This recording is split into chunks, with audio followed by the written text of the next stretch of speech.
Welcome to each and every single one of you to this most stunning, idyllic setting here in the Constantia Neck Valley of Hout Bay. And I just want to say one thing at the very beginning to all the young folk here present. If there's one thing you take away from today is that it is never too late. Thanks. Those of us that are a little bit long in the tooth, okay, can attest to that fact. And of course you have come here with one purpose in mind. I see some of you are already there, some of you have too, to celebrate. And that celebration starts right now. Because what's going to happen in this sacred space is where two people tell the rest of humankind that there is still hope. Tell the rest of humankind that people who are different, a man and a woman, can come together and live in harmony. We can tell the rest of humankind that it is love that is the most powerful force in the whole of creation. More powerful than any army, any any gang or anything else that might be.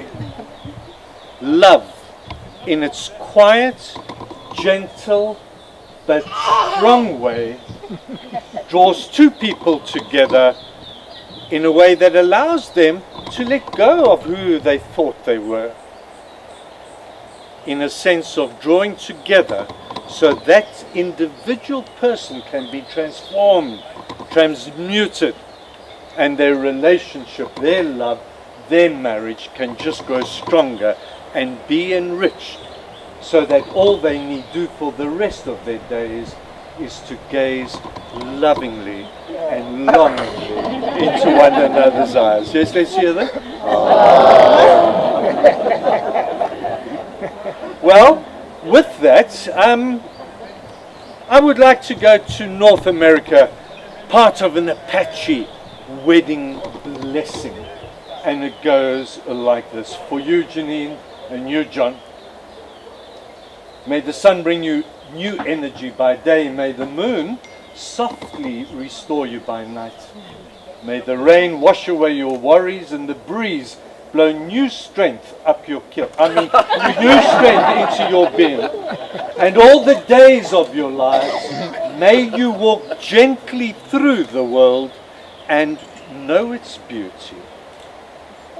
So with that in mind, I'm now going to call upon the fabulous, the stunning Lenita, who's going to do a reading for us. Shall I just do it from here? Please come and do it over here.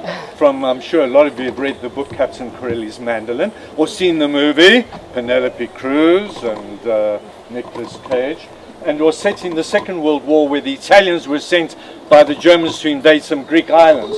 And on this Greek island there was a doctor whose wife had died, and he was left with his gorgeous daughter. And the Italians, of course, weren't interested in war. All they were interested in was running and frolicking on the beach, drinking red wine, singing opera, and seeing if there were any young lasses around. And the doctor saw that his daughter was falling for the dashing Captain Corelli. So he took her aside and gave her these few words of wisdom. Love is temporary madness. It erupts like an earthquake and then subsides. And when it subsides, you have to make a decision. You have to work out whether your roots have become so entwined together that it is inconceivable that you should ever part. Because this is what love is. Love is not breathlessness. It is not excitement. It is not the promulgation of promises of eternal passion. That is just being in love, which any of us can convince ourselves we are. Love itself is what is left over when being in love has burned away. And this is both an art and a fortunate accident. Your mother and I had it.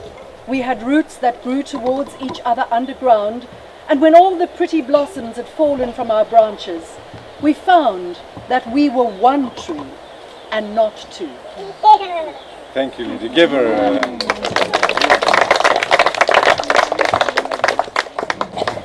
Well, the original was a lot more graphic.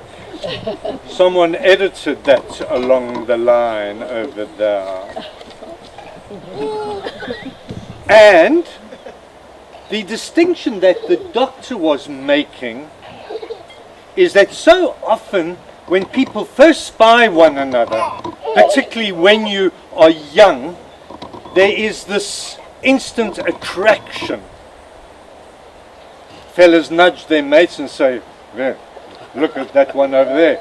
The girls get together and say, "Did you see the potter who just walked in over there?" And so the discussion goes on. We are made to be attracted to one another physically, emotionally, passionately. And sometimes that journey takes root and it evolves in its own conscious course. There are other roots that happen differently.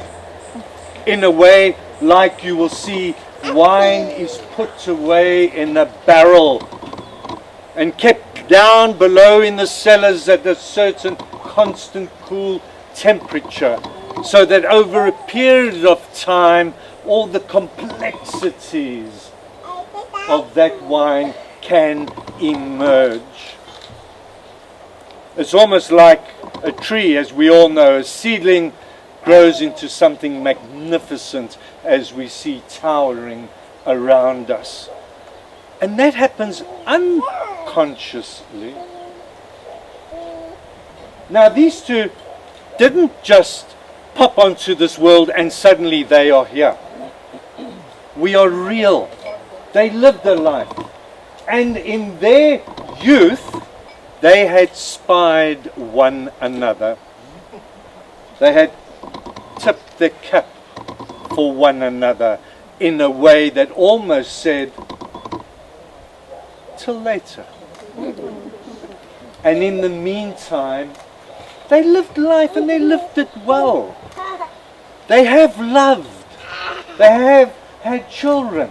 They have lived in a way that has given expression to a good human existence.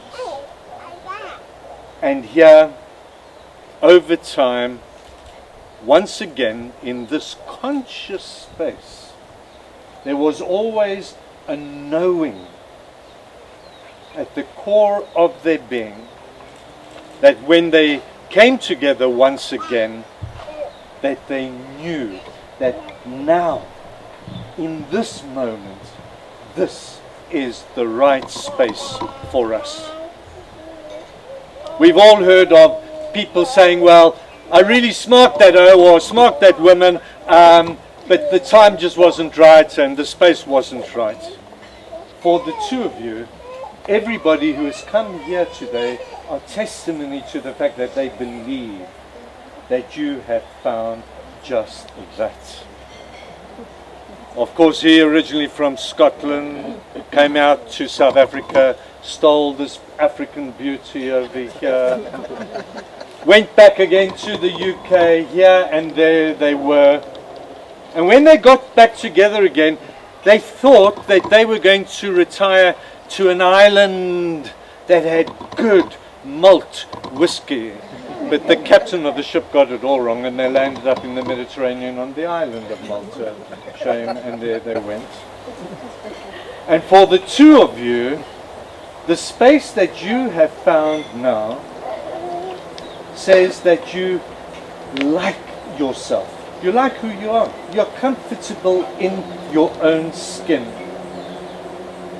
You know all the good things about you, all the talents you have, the things you have achieved in life. You also know those areas where you need to be challenged and where you can challenge one another.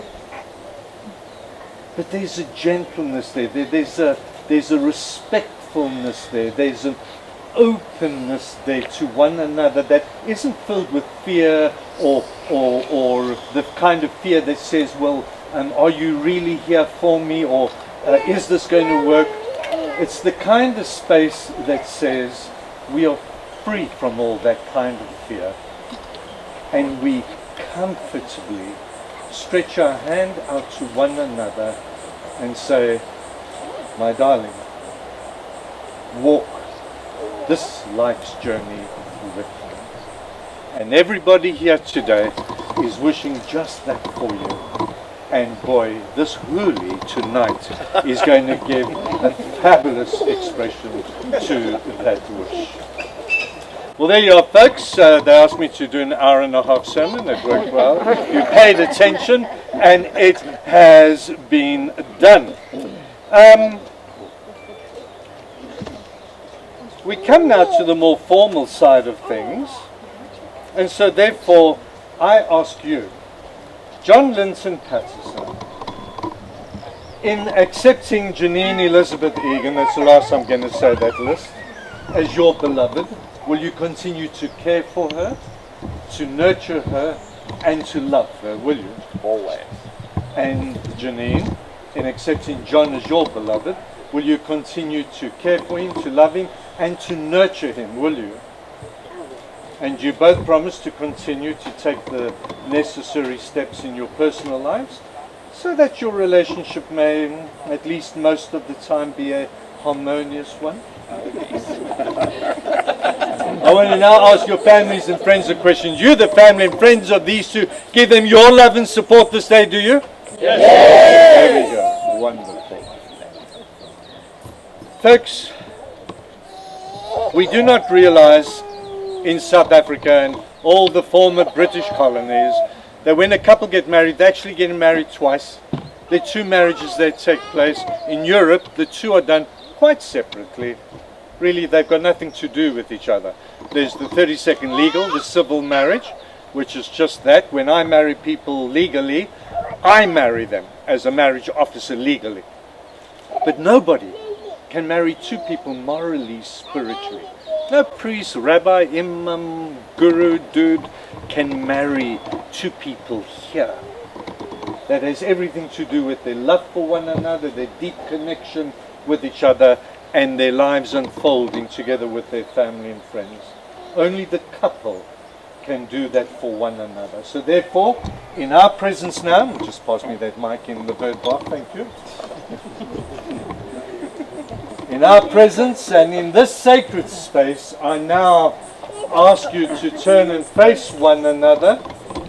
And John, for you loudly and clearly to marry your beautiful bride, Janine. Janine, you are my angel, my soul twin, my monkey bone. You are the love of my life. I promise to love you as long as the stars are above you, and longer if I may. I will never take our love for granted. Every day I will thank the universe for the precious gift that is us.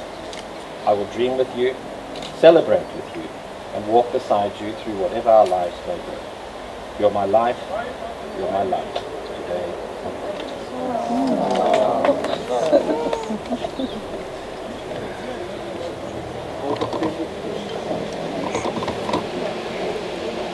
John, I choose you I want that. to stand by your side and sweep your arms.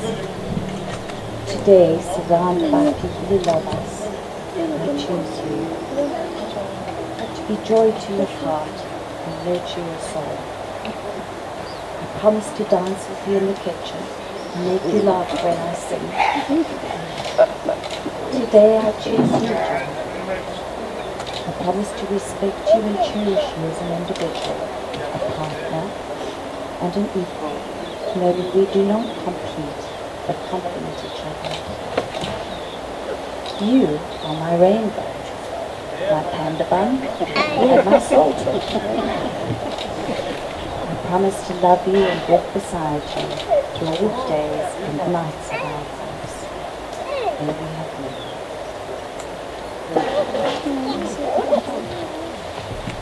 Janine, John, you have declared your consent to one another in this sacred space and before these privileged witnesses. May your days be filled with joy, with peace, life and love, always. And in the words of the Trappist monk Thomas Merton, he said, "Love is our true destiny. We do not find the meaning of life alone by ourselves. We find it with another." And you have done just that today. And now, folks, we have our rings. If we have our ring bearers, if they can get them off the grass and everywhere else.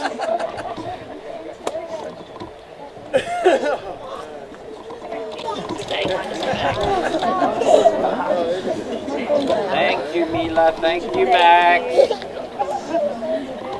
All right, I need a victim, someone who'll be the ring bearer to come and stand here, please. There we go, Roy. Oh, yeah. You guys, there we go. Over here. Ian knows what's coming. That's fine. I've been there, done that. I'm going to bless these rings with water. Water, we know, is a powerful symbol of life. But for us on planet Earth, it is more than a mere symbol. It is the very essence of life. Without it, none of the beauty of what surrounds us, our very being, would not exist. So as you tap into that ancient source of life, may you continue to give each other life and love. And so I bless these rings with peace. I bless them with joy. I bless them with life and with love. And as always, one for the ring bearer. Okay. All right. Let's John take Janine's ring and then step aside over there. Repeat after me, please, John. Janine, take this ring. Janine, take this ring as a sign of my love. as a sign of my love And of my commitment to and you. of my commitment to you. Right, put it back.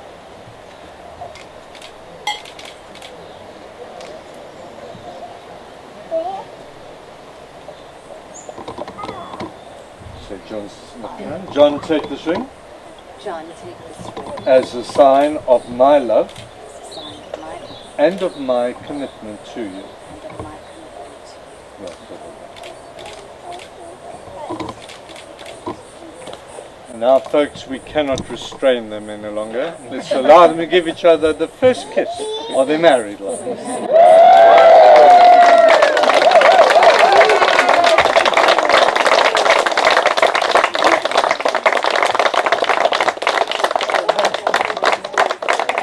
And now, with all these tartans and kilts and all the pipers and the Celtic paraphernalia surrounding us over here, we're going to finish off with a Celtic blessing of peace. And it goes like this. For you, Janine, and you, John, deep peace of the running wave to you, of water rising and falling, sometimes advancing, sometimes receding. May the stream of your life flow unimpeded. Deep peace of the running wave to you.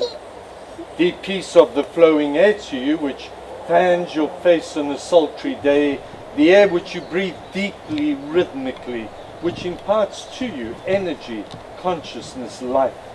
Deep peace of the flowing air to you.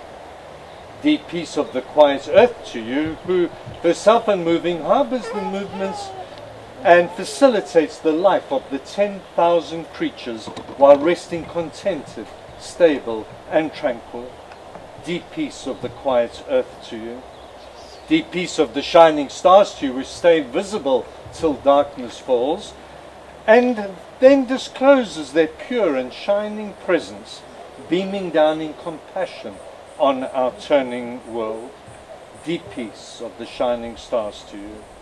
And deep peace of the one of peace, who swift as the wave and pervasive as the air, quiet as the earth and shining like a star, breathes into us peace and spirit. Deep peace of the one. Thank you, Pat. And there we are, folks. We are going to sign our certificates over there, and then I'm going to present them to you.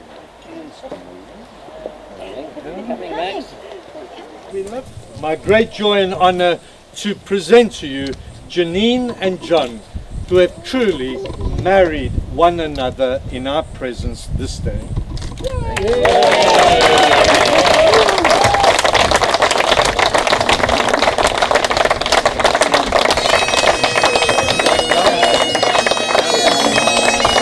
Now you can come and greet.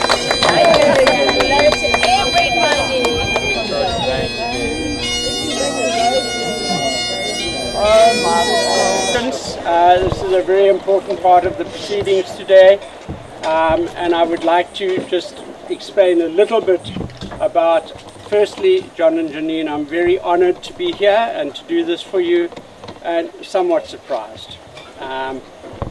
Not for the reasons of being surprised, because you are both dear, dear friends, but when I did some research as to who normally does the toast, it's someone who's in the family and very often the financier of the wedding.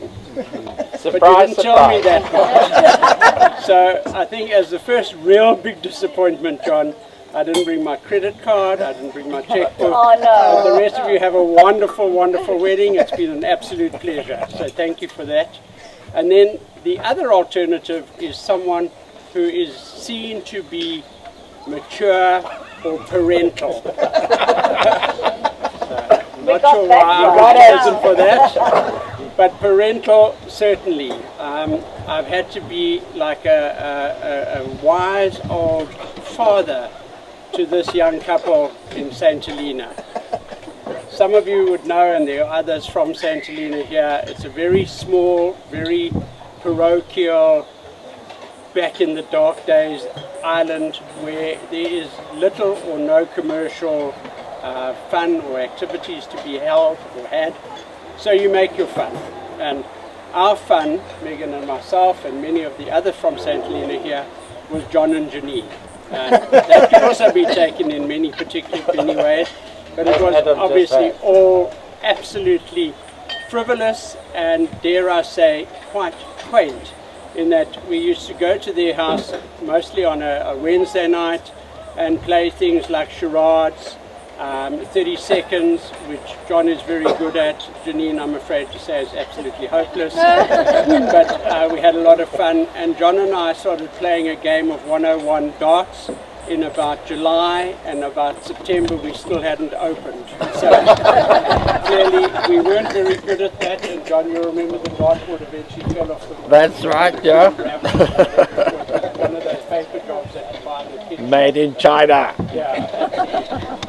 So parental, I had to look after you, and John, wearing my parents' hat today, may I suggest you pull your socks up? When you come to a wedding dress like that, after all. But yeah, ladies and gentlemen, we are really all very privileged and honored to be here this evening to raise a toast to two absolutely wonderful people, gorgeous people, both in and out. Jenine, I've known you for some time, but I've met you only very recently, John. But it does seem like a long time. It does to me After too. we left St. Helena, like good, yeah, it's a long, long time. I got to know you very well after the dance. But we kept in touch. It's like family, and therefore both roles, financier, but the family member and the parental aspect of it is appropriate in a sense. So if I may ask you all, to John and Jenine, your very good health, all the blessings that you could wish for yourselves, and an incredibly happy and long life together, and of course to the beautiful birthday bride. Cheers. Thank you. There we go. Thank you. Hello guys.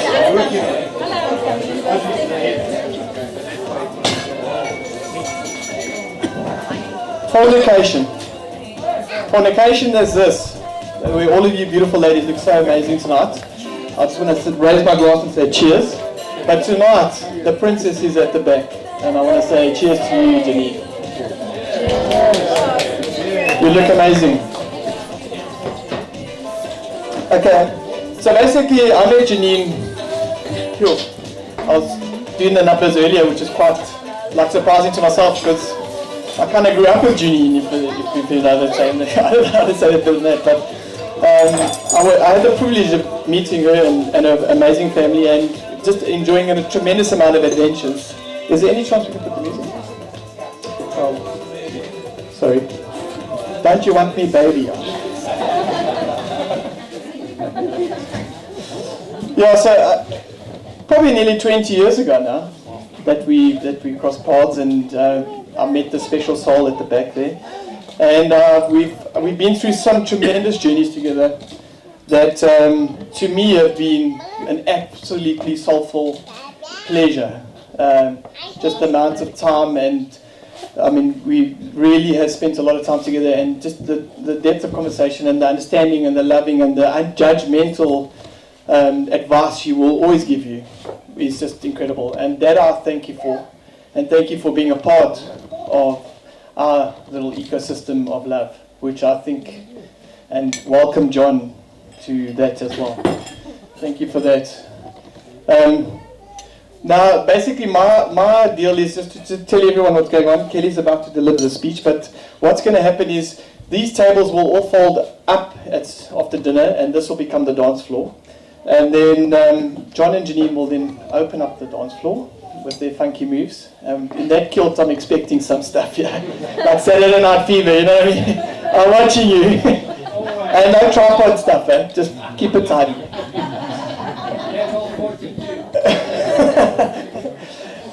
This is the jukebox. How it works is you just come and put your tunes in, and as the night goes on, they play your tunes. So you don't have to scream at the DJ, which is a hell of a great thing, because I was a DJ once, and it's not fun. Drunk people abusing you with song names, it's just weird. But that's where you put all your songs in, and then it will just play it, and everyone's going to have a good time. The other great thing is, as the evening carries on, there will be coffees and cognacs on the grass. And we've got a barrister outside, and he will be pouring some coffees and cognacs, and it'll be quite special up there under candlelight, which is quite special as well. So once again, thank you for being a part of me and my family, and I thank you for joining us, and I love you guys. Thank you so much.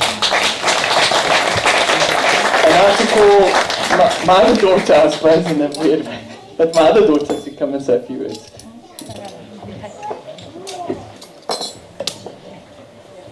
Hello everyone. Whew, it's a little scary up here. I think it's the lights. Yeah. I'm going to keep this relatively short and sweet because I know nobody came here for 10-hour speeches. So what I'm going to do is just say something from my siblings and then something from myself. So I'm going to start with Marco, who is the oldest child in our family, which most of you probably know. So, Mom, it's been awesome for Holly and I to see you so happy over the last few years. We wish you and John many years of amazing memories and ventures to share as you continue to explore new and unique places. As Max says, we love you much. Okay, and then I've got Ross up next, who's sort of in the middle, and Cara, his girlfriend, so this is from them. John, welcome to our crazy family. He typed it like that, so I had to say it like that. Crazy, I'm sorry. Your Scottish South African wicked humour and silver fox hairstyle fits right in. You're great to my mom and make her shine with joy. Thank you for being you. Mom, firstly, good job on making 60. You granny. We can't think of a better way to celebrate your birthday than to get married and share the love with all of us here. We can't be more happy for you. To both of you, keep being happy. Keep your journey live and real. And most importantly, keep being your crazy, fun, loving selves. Happy birthday, Mom, and happy wedding day to both of you. To my mom and John. And then Pierre, who I saved for last because she's the most important.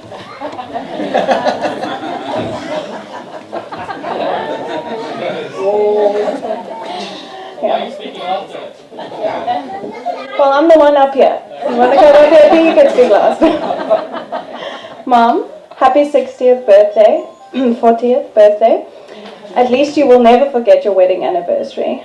John, best you never forget this day. Double whammy. Yeah. Thank you for being the most incredible mom. You continue to inspire me with your strength and determination. Dave, myself, and the grand dogs love you with all our hearts, especially Rusty Roo. Mom and John, congratulations on your special day. Dave and I are so happy to get to share this day with you.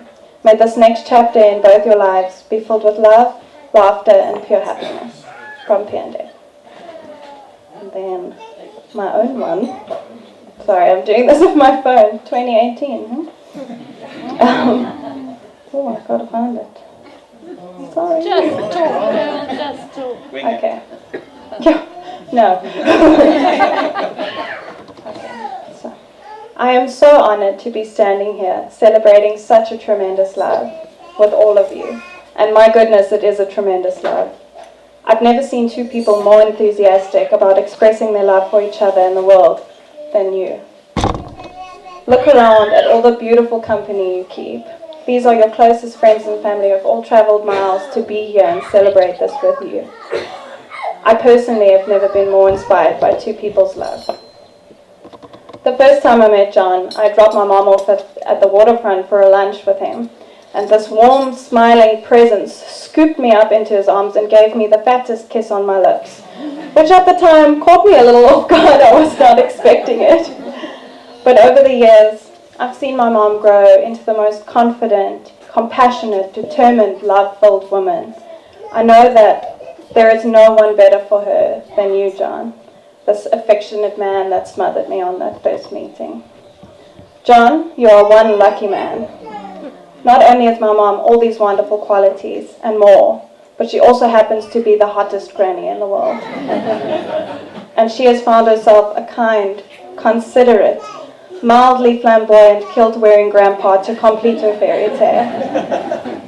It really is a love story out of a book and a testament to the saying that it's never too late.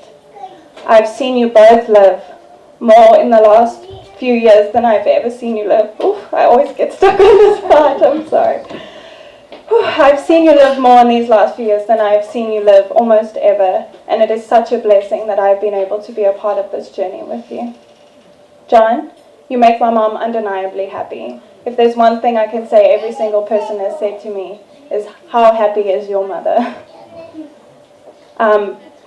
And because of this, she has flourished in her most beautiful, bubbly self that will light up any room. And you, John, are a light yourself, a wonderful support, and an incredible force in my life as well. I love you both endlessly. Thank you for showing me what real, unconditional love can truly be like. Please raise your glasses to John and Janine. May you forever be each other's monkey bum and panda bear.